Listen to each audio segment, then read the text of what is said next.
সবাই জানো প্রথমবার বর্ধমানে এসেছিলাম, পায়ে ব্যথা হয়েছিল, সব কমে গেছিল।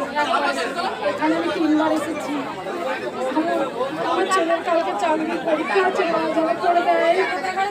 মা অনেক উপকার করেছে, মা অনেক উপকার হয়েছে, মা 3বার এলো। আর একটা কথা, যে যা বলে দিই, কেউ যদি কারো টাকা, ব্যাগ বা মোবাইল কিছু কুড়িয়ে পান আপনারা দিয়ে দেবেন। কারণ মায়ের স্থানে 1 টাকা নিলে পারে তো 10 টাকা বেরিয়ে যায়, জানেন। মা চরন্ত, মা জ্যান্ত, মা সব কিছু দেখতে পায়।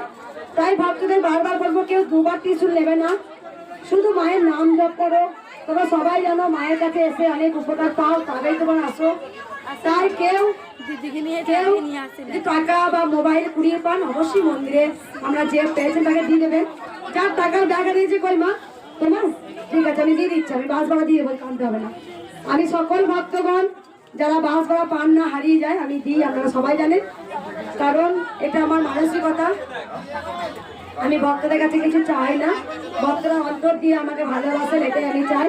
তা ভালো থাকবেন, সুস্থ থাকবেন। এক মায়ের টাকার ব্যাগ হারিয়ে গেছে, না পেলে আমি অবশ্যই বাস ভাড়ার জন্য টাকা দিয়ে দেবো। সবাই বলুন জয়।